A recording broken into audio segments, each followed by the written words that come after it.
যেমনটা আমরা সিকোয়েন্সিয়াল ক্লাসগুলো করছিলাম, আমরা ইংলিশ প্র্যাকটিস করছিলাম, ইংলিশ প্র্যাকটিস ক্লাস করছিলাম আমরা এসএসসি ব্যাংকিং এর জন্য। এসএসসি যে কন্ডাক্টেড যে বিভিন্ন পরীক্ষাগুলো আছে, যেমন এসএসসি সিজিএল, সিএইচএসএল, নতুন করে একটা এক্সাম বেরিয়েছে এসএসসি ফেজ 16 একটা বেরিয়েছে, যার মধ্যে মাধ্যমিক, উচ্চ মাধ্যমিক, গ্রাজুয়েট প্রত্যেকের জন্য নোটিফিকেশন বেরিয়েছে। হয়তো ভ্যাকেন্সি একটু কম, কিন্তু প্রত্যেককে সুযোগ দেওয়া হচ্ছে। এর ফর্ম ফিল আপ কিন্তু শুরু হয়ে গেছে 13 এপ্রিল থেকে। ফর্ম ফিল আপ এই মার্চ মাসের খুব সম্ভব 4 কি 5 তারিখ অব্দি ফর্ম ফিল আপ আছে। তো প্রত্যেককে এনকারেজ করবো, তোমরা SSC phase I think 14 or it maybe 16 এটা হতে পারে, যাই হোক কোন একটা হবে, ফর্মটা ফিল আপ করে ফেলো। ঠিক আছে? এতে কিন্তু মাধ্যমিক, উচ্চ মাধ্যমিক, যারা উচ্চ মাধ্যমিক কমপ্লিট করে গ্রাজুয়েশনে ভর্তি হয়েছে বা রেজাল্ট বেরোনোর জন্য অপেক্ষা করছো, তারা, মাধ্যমিক যারা দিয়েছে মানে 18 প্লাস যদি হয়ে থাকো, এবং গ্রাজুয়েশন যারা কমপ্লিট করছো বা in the mean time of the graduation রয়েছে, প্রত্যেকে কিন্তু ফর্মটা ফিল আপ করতে পারবে। ফর্মটা ফিল আপ করো। এসএসসি পরীক্ষা সেই ধরনের ইংরাজি, সেই ধরনের ম্যাথমেটিক্সের ক্লাস এখানে নেওয়া হয়। সেইভাবে তোমরা ফর্মটা ফিল আপ করে পরীক্ষার জন্য প্রিপারেশন নাও। অনেকের এমনও হয় কিন্তু জীবনের প্রথম লগ্নেই, জীবনের একেবারে সূচনা লগ্নে কিন্তু অনেকের চাকরি কিন্তু হয়ে যায়। কপালে কে কি লিখে এনেছে, কার কি আছে সেটাকে বলতে পারে না। নিজেকে যেন প্র্যাকটিস করতে হবে, নিজের জায়গা মতো নিজেকে নিয়ে উপস্থাপিত করতে হবে নিজেকে, তবেই সেটা বোঝা যাবে। এই জন্য অনেকে কি হয়, জীবনের প্রাইমারি, জীবনের ইনিশিয়াল টাইমে কিন্তু তারা চাকরির কিন্তু মুখ দেখে ফেলে। এই জন্য বলছি, সুযোগ যখন এসছে, সমস্ত ক্লাস উত্তীর্ণরা যখন পরীক্ষা দিতে পারছো, তোমরা কিন্তু ফর্মটা ফিল আপ করে পরীক্ষার জন্য প্রিপারেশন নিতে পারো। ঠিক আছে? কখন চাকরিটা হয়ে যায় তার কিন্তু ঠিক নেই। জীবনে যেমন ফল করাটা, ফল ডাউন হওয়াটা, জীবনটা নষ্ট হয়ে যাওয়া যেমন অনিশ্চিত, মানে এটা বলা যায় না কখন কি হবে, সেরকম জীবনের সাফল্যটাও কিন্তু, সাফল্য পাওয়ার বিষয়টাও কিন্তু অনিশ্চিত। মানে হঠাৎ করে কেউ সাফল্য পেয়ে গেল, আবার কেউ কিন্তু হঠাৎ করে সাফল্যের জায়গা থেকে একেবারে নিচে, জীবনে একেবারে নিচের স্তরে চলে আসে। এই জন্য ট্রাইটা আমাদের করে যেতে হবে, কখন কার জীবনে কি কি ধরনের সাফল্য অসাফল্য ঘটে যায় কেউ সেটা বলতে হবে, আমাদের ট্রাইটা কিন্তু করতে হবে। যাই হোক, আমরা এসএসসি ব্যাংকিং এর ইংলিশের ক্লাসগুলো করছিলাম, কন্টিনিউয়াস আমাদের সেশনটা চলছিল। আজকে আবার নতুন সেশন নিয়ে এসেছি। দেখো, এরর রয়েছে, সেন্টেন্সটাকে পড়ো। এই সেন্টেন্সটার মধ্যে কিছু গ্রামাটিক, খুব একটা ডিফিকাল্ট জিনিস দিইনি, যেহেতু এসএসসির সিএইচএসএল ফেজ 16 এর পরীক্ষার লেভেলকে চিন্তা করে মাধ্যমিক উচ্চ মাধ্যমিক সকলে অ্যাপিয়ার করবে সে চিন্তা করে কিন্তু কোশ্চেনটা খুব একটা ডিফিকাল্ট সাজেন। আর একটা বড় কথা, আমার সাজানো কোশ্চেন এগুলো কিন্তু এসএসসি প্রিভিয়াস ইয়ার থেকে নেওয়া হয়েছে, খুব একটা কঠিন না। দেখো, টেন্স গত একটা ভুল আছে, একটু পড়ো কোশ্চেনটা। I am sure that you will praying, এটা হচ্ছে PRAYING, praying for a good crop this year. Anyone can tell me the Bengali meaning of this line? Turki?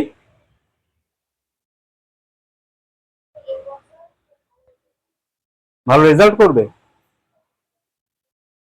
কোথায় ভালো ফলাফল করবে? ক্রপ কথা হচ্ছে শস্য, ফসল। ঠিক আছে? আর হচ্ছে প্রেইং মানে হচ্ছে প্রার্থনা করছে। তাহলে আমি নিশ্চিত যে সে বছর একটা ভালো ফসলের একটা প্রার্থনা কি করবে, এরকম কিছু হয়তো বলতে চাইছে। তো তোমাদের কাছে আমার প্রশ্ন, গ্রামাটিক্যাল মিস্টেক আছে, সাবজেক্ট ভার্বের এগ্রিমেন্টটা ভুল আছে এখানে। সাবজেক্টের সাথে মানে টেন্সগত ক্ষেত্রে ভার্বের যেরকম রূপ হওয়া উচিত, যেরকম ফিগার হওয়া উচিত একটা ভার্বের, সেরকমটা ঠিক নেই। বলতে পারবি কোথায় ভুল আছে? কেন?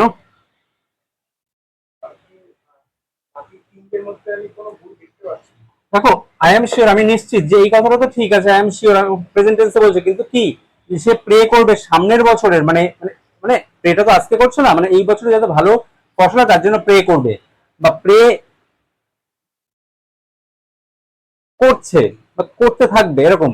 তো এই জায়গাটা যদি দেখা যায় যে এই সেকশনটা দেখো ডিস্টারবেন্স আছে, তোমরা যদি বেশি গভীরেও না যাও, সিম্পলি ভাবো, এই যেখানে আইএনজি আছে না, আইএনজি ফিউচার টেন্সে যখন উইল, আই মিন শ্যাল বা উইল, এই ধরনের জিনিসের পরে যদি আমাকে না আইএনজি ভার্বের সাথে পুট করতে হয়, ভার্বের সাথে আইএনজি পুট করতে হয়, তাহলে ডেফিনেটলি তার আগে কিন্তু আমাকে বি ইনপুট করতে হবে। তো এখানে দেখো উইল আছে, এদিকে প্রেইংও আছে, কিন্তু মাঝখানে বি ভার্বটা নেই। ওটা ফিউচার কন্টিনিউয়াসে যাচ্ছে। কন্টিনিউয়াস মানে আইএনজি, কোনো কিছু কন্টিনিউয়াস মানে আইএনজি। যেমন আমি কথা বলছি, ফ্যানটা বন্ধ করতো, যেমন আমি কথা বলছি কন্টিনিউয়াস মোডে রয়েছে, তাই আমি স্পিকিং, তোমরা শুনছো আমার কথা, লিসনিং। তো কন্টিনিউ মোডে কোনো পাখাটা ঘুরছে, মুভিং। হ্যাঁ, সূর্য তেজ বাইরে প্রখর, শাইনিং, সান ইজ শাইনিং। এখন হচ্ছে যে সমস্ত কাজগুলো এখন হচ্ছে সেটাই কন্টিনিউ মোড। কন্টিনিউ মোড হলেও আইএনজি হয়, কন্টিনিউ মোড হলেই কিন্তু আইএনজি হয়, আর আইএনজি হলেই ফিউচার টেন্স তার আগে বি হয়, আর প্রেজেন্ট টেন্স গুলোতে কি হয়, এমিজার হয়। এমিজার হয় প্রেজেন্ট টেন্সের ক্ষেত্রে, ফিউচার টেন্সের ক্ষেত্রে বি হয়। বি দিয়েই তবেই ভার্বের সাথে তুমি আইএনজি ইউজ করতে পারো, অন্যথায় না। ঠিক আছে, পজ করে দাও। ঠিক আছে, আচ্ছা, যে যে প্রসঙ্গটা আমি একটু আগে বলেছিলাম যে এসএসসি ফেজ 14 যে নোটিফিকেশনটা বেরিয়েছে, তার কিন্তু এপ্রিলের 13 তারিখ থেকে শুরু হয়েছে। হ্যাঁ, এপ্রিলের 13 তারিখ থেকে ফর্ম ফিল আপটা শুরু হয়েছে, আর মে মাসের 4 তারিখ পর্যন্ত ফর্ম ফিল আপ চলবে। আর দেখো, এই ফর্ম ফিল আপের যে সিস্টেমটা সেটা কিন্তু একটু জটিল, কিন্তু এই জন্য তোমরা এখন থেকে ট্রাই করো। কারণ কি, ফর্ম ফিল আপ প্রক্রিয়াটা জটিল হয়ে থাকার জন্য ওটিআর আছে, এর মধ্যে বায়োমেট্রিক ফেস আছে, হয়তো বায়োমেট্রিক অনেক কিছুই বায়োমেট্রিকের ব্যাপার আছে এর মধ্যে, আর অনেকগুলো ফেজের মাধ্যমে ফর্মটা ফিল আপ হবে। তো স্বাভাবিকভাবে দেখা যায় কিন্তু এসএসসির ক্ষেত্রে কিন্তু ওদের কিন্তু সাইটে একটু আস্তে আস্তে প্রবলেম চলে আসে। এই জন্য অ্যাজ আর্লি অ্যাজ পসিবল ফর্মটা তোমরা ফিল আপ করে ফেলো। সমস্ত মাধ্যমিক, উচ্চ মাধ্যমিক, গ্রাজুয়েট সকলের জন্য সুযোগ আছে। আমি একটা আগেও বলেছি কথাটা, যাদের পরীক্ষাটা দেওয়ার ইচ্ছা, বা আমি এনকারেজ করবো সকলকে যে তোমরা পরীক্ষাটা দাও, তোমরা লেট করো না, ফর্মটা ফিল আপ করে ফেলো। এপ্রিলের 13 থেকে শুরু হয়েছে, মে মাসের 4 তারিখ পর্যন্ত ফর্ম ফিল আপ চলবে। হ্যাঁ, অলরেডি কিন্তু ফর্ম ফিল আপ স্টার্ট হয়ে গেছে। আর আমি আবার বলছি, এই ফর্ম ফিল আপটা করতে কিন্তু অনেকগুলো সিস্টেমের মধ্যে যেতে হয়, ওটিআর এর ব্যাপার আছে। এই জন্য কিন্তু লাস্টের দিকে কি হয়, ডিস্টারবেন্স চলে আসে কিন্তু সাইটে, অনেক সময় হতে চায় না। এই জন্য যদি পরীক্ষাটা দেওয়ার যে মানসিকতা নিয়ে এসে তোমরা পরীক্ষাটা যেন ফর্মটা as early as possible fill আপটা করে ফেলো। ঠিক আছে, আচ্ছা, এবার আমরা এই যে কোশ্চেনটা, এই কোশ্চেনটা আমরা আলোচনা করি। My students are waiting for their flights at the gate number 6। বাংলাটা কি দাঁড়াচ্ছে, আমার ছাত্র অপেক্ষা করছে ফ্লাইটের জন্য at the gate number 6, gate number 6 এর কাছে। আচ্ছা, তো বলতে পারবে কোথায় প্রবলেম আছে? কি প্রবলেম কোথায়? এট দ্য গেট নাম্বার 6 এর কাছে কি প্রবলেম আছে? গেট নাম্বার 6 এ কেন দেওয়া হলো, গেট নাম্বার 1 এ কেন দেওয়া হলো না? প্রথমে 1 বাদ দিয়ে 6 কেন? না, আমি বলি একটা প্রবলেম এমন হতে হয় যে স্টুডেন্টরা কেন ফ্লাইট উঠবে। ঠিক আছে, হোক না হোক, রেকর্ডিং হোক, একটু মজা, একটু চলুক সবকিছু। না, এরকম মনে হয় না প্রবলেম জিজ্ঞেস করে যে প্রবলেম কি, যেরকম তো বলতে স্টুডেন্টসরা ফ্লাইটে কেন উঠবে, চাকরি বাহিনী ফ্লাইটে ধরে উঠবে এখন, উঠতেই পারে। দেখো, আই এম জোকিং। যেটা বলছে তো ভুলটা কোথায় আছে, দেখো ও যেটা বললো ভুলটা আছে কিন্তু দাতে। দেখো, আমরা কি জানি, দা কিন্তু কি আর্টিকেল, কোন আর্টিকেল দা, বল। আর্টিকেল দু রকমের আছে, একটা ডেফিনিট আর্টিকেল, একটা ইনডেফিনিট আর্টিকেল। দা ডেফিনিট আর্টিকেল, ডেফিনিট আর্টিকেল সবসময় ডেফিনিট জিনিসকেই নির্দিষ্ট কর। তো গেট নাম্বার 6 এমন কোন তাজমহল না, বা লালকেল্লা না, বা আমাদের জাদুঘর না, যে ওর আগে দা ইউজ করতে হবে। ডেফিনেট করার ওখানে কিছু নেই।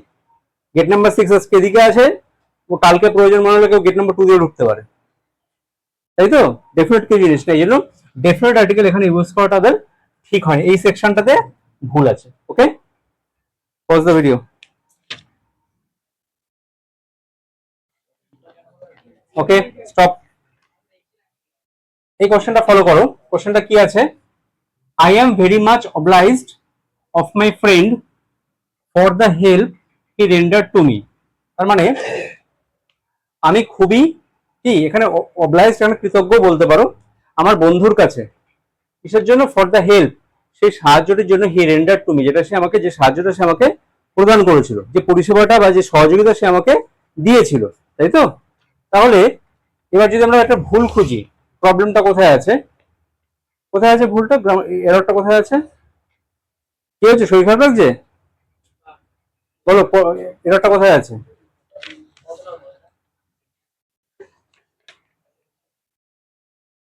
অর্ঘ, এররটা কোথায় আছে? দেখো, I am very much obliged, আমি কৃতজ্ঞ কার কাছে, আমার বন্ধুর কাছে, বা বন্ধুর প্রতি। আমরা এরকম বলি তো, যখনই আমরা প্রতি মানে তে বা প্রতি বলি, তে বা প্রতি, এরকম যখন আমরা বলি তখন কি হয়, সেটা টু হয়, টু, এই প্রিপোজিশনটা ইউজ হয়। তাহলে আমি আমার বন্ধুর প্রতি কৃতজ্ঞ, কারণটা কি, সে আমাকে একসময় পরিষেবা বা সহযোগিতা প্রদান করেছিল।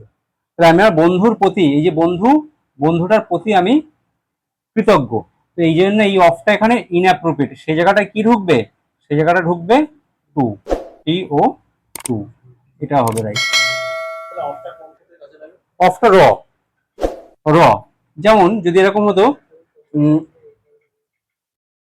তার ব্যবহারে, I am pleased, I am pleased আমি খুশি, of his behaviour, of his behaviour, বা এটাকে অ্যাডও করা যেতে পারে। ঠিক আছে, মানে তার ব্যবহারের, ওই যে র বলছে, তার ব্যবহারের প্রতি আমি খুবই খুশি বা খুবই তার ব্যবহারের প্রতি আমি মুগ্ধ। ঠিক আছে, এই ক্ষেত্রে হয় pose.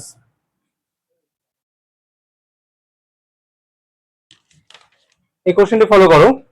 She will being studying for her exams tomorrow, Bengali meaning রয়।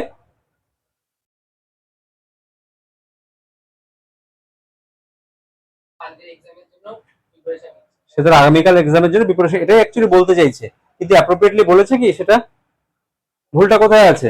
দেখো একটু আগে আমরা আলোচনা করেছিলাম, দেখো এখানে আইএনজি আছে, একটু আগে আমি বলেছিলাম যে আইএনজি যদি থাকে, আইএনজি যদি থাকে ফিউচারের ক্ষেত্রে, মানে শ্যাল বা উইল, তার মানে তো এটা ফিউচার। ফিউচারের ক্ষেত্রে যদি আইএনজি থাকে, মানে কন্টিনিউয়াস মোডে থাকে ভার্বটা, এই যে ভার্বটা কোন মোডে আছে, কন্টিনিউয়াস মোডে আছে, এই জন্য আইএনজি। সেক্ষেত্রে কি হবে, মাঝখানে কি ঢুকবে, প্রবেশ করবে বি, মাঝখানে ডেফিনেটলি বি থাকবে। তো সেখানে ওরা কি করেছে, in the place of be they use being, that's a very coarse problem. ঠিক আছে, এটা বিং হবে না, এটা কি হবে গেলে, এটা বি হবে, that would be B. All the rest আর ওকে, বাদ বাকি সবকিছু ঠিক আছে। এই কোশ্চেনটা তোমরা ফলো করো। আচ্ছা একটু বলি, এতক্ষণ আমরা এরর করছিলাম, দেখো এরর তো সবসময় শুধু থাকবে না, এরর থাকবে, ফিল আপ থাকবে, তারপরে ভার্বের পজিশন থাকবে, কখনো সাবস্টিটিউশন দিয়ে দেবে, কখনো ইডিয়ম ঘটিত প্রশ্ন দিয়ে দেবে, এটা সাবস্টিটিউশন। মানে এই কোশ্চেনটা পড়ার পরে তোমাদের মনে হচ্ছে যে কোন জায়গাটাই ওটা না হয় যদি এটা হতো, রাইট হতো বা বেটার হতো। ঠিক আছে, সেটা ইয়ে করা আছে কি, আচ্ছা ইজেন্ট এটাকে আন্ডারলাইন করা আছে, তার মানে এই জায়গাটায় কি ইউজ করলে বেটার হতো। আমি অপশনটা লিখে দিচ্ছি না, মৌখিকভাবে আলোচনা করছি, আলোচনার মধ্যে দিয়ে আমাদের উত্তরটা বেরিয়ে আসবে। ঠিক আছে, কি আছে, ইফ ইউ আর থিঙ্কিং, যদি তুমি চিন্তা করো অ্যাবাউট ইনভেস্টিং, ইনভেস্টিং মানে in share markets, isn't it make sense to find an expert? Bengali meaning, anyone? অধিকারী, যদি তুমি ভাবো শেয়ার মার্কেটে, বলো, হুম হুম, isn't it make sense?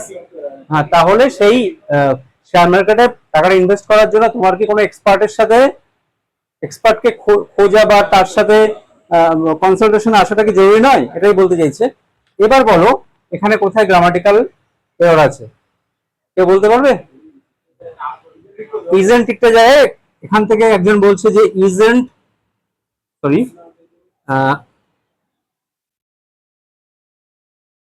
Isn't actually তো এটা abbreviated from car, is not, তাই তো। এই জায়গায় বলছে কি হওয়া উচিত, ডাজ নট, মানে ডাজন্ট, তাই তো, ডি ও ই এস এন টি। তো বলো এটা কেন হবে,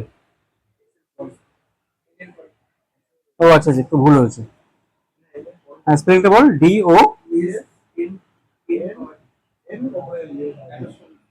হ্যাঁ, তো বলছি ইজেন্টের জায়গায় এটা হওয়া উচিত, কেন এটা হওয়া উচিত বলো, বলা, কেনটা খোঁজাটাই তো, ব্যাখ্যাটা জানাটাই তো হচ্ছে ইংরেজি, তুমি রুলসটা জানো, প্রয়োগটা জানো, আন্দাজে করলে তো হবে না, জানতে হবে নিয়মটা। ইজেন্টের জায়গায় ডাজেন্ট কেন হবে,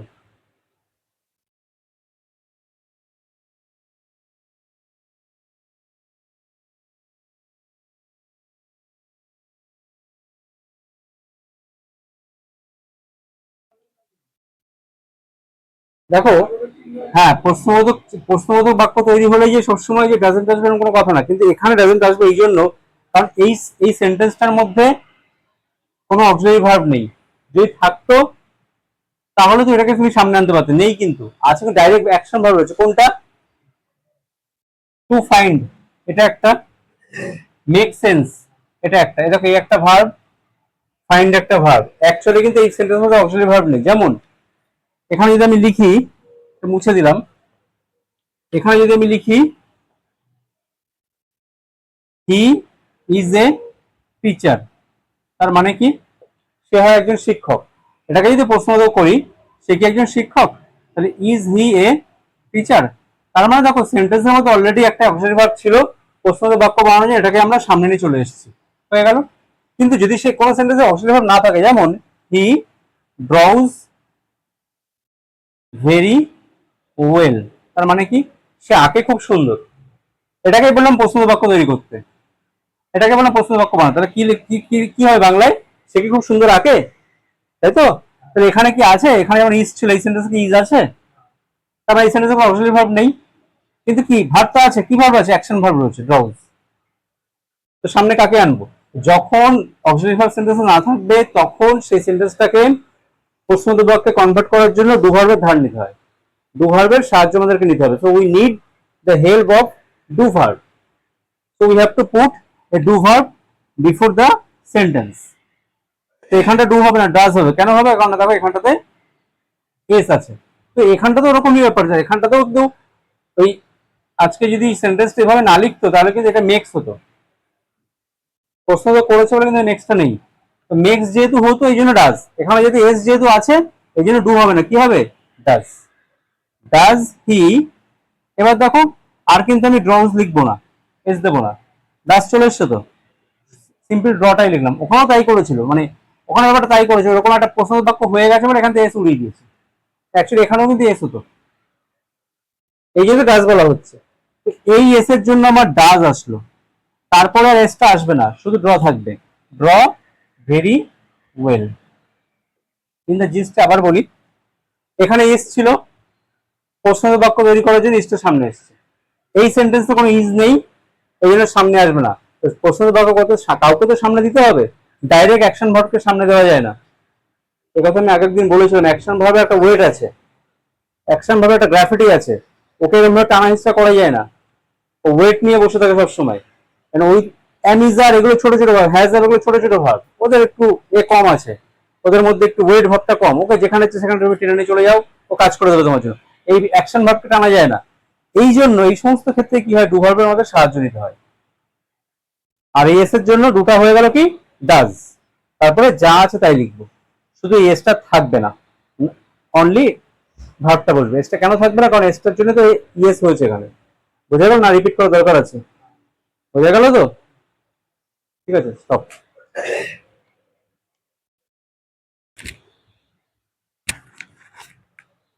ওকে, এই কোশ্চেনটা দেখো, এটাও সাবস্টিটিউশন। এই যে আন্ডারলাইন সেকশন যেটা আছে, what will be the best fit for this underline section. আমি কিন্তু এখানে I have not given you the alternatives. Alternatives দিয়ে দিলে কি তোমাদের চোখে পড়ে যাচ্ছে, ওটা তোমরা করে ফেলছো। আমি জাস্ট আলোচনা, we just discuss about it so that we can reach the problem and find out a solution. এখানে যদি আমি এখানে মাল্টিপল চয়েস গুলো দিয়ে দিই, তোমাদের লিখে দিই, তো এট ফার্স্ট সাইড তোমাদের ওইদিকে নজর চলে যাবে, তো মনে হবে যে না দ্যাট উইল বি অ্যাপ্রোপ্রিয়েট, ওটা বলে দেবে, আর পরে ভাবতে ইচ্ছা করবে না। আমি ওটা অপশন গুলো দিইনি, so that you could thoroughly read the question and think about and analyze in yourself what is the actual problem lies in it. Okay, so লাইনটা কি আছে দেখো, he lived on the bank, he lived on the bank of a mighty river, broad and deep, that have always silently আছে তো, silently rolling onto a vast undiscovered ocean. Bengali meaning, can anyone can translate it in Bengali? সে বাস করে একটা বড় নদীর তীরে, যেটা broad and deep. What's meaning? বড় এবং গভীর। That have always silently rolling, মানে দ্যাট মানে নদীটার কথা নিশ্চয়ই বলছে, দ্যাট হ্যাভ অলওয়েজ সাইলেন্টলি, যেটা সবসময় নিঃশব্দে রোলিং মানে যাচ্ছে, বয়ে যাচ্ছে। মানে গড়িয়ে গড়িয়ে বয়ে যাচ্ছে জলটা। ওকে, অন টু এ কোথায় যাচ্ছে? Vast আনডিসকভার্ড ocean. দেখো সাবস্টিটিউশন করতে হচ্ছে এই জায়গাটা, তার মানে নিশ্চয়ই কিছু একটা তো ওখানে ডিস্টার্ব আছে, or something that is better not fit for that area, which will be better from that underline section, in the underline section, বা এখানে কোনো মিস্টেক আছে, either there is some mistakes or the line segment should be more better. হ্যাঁ, তো at first আমরা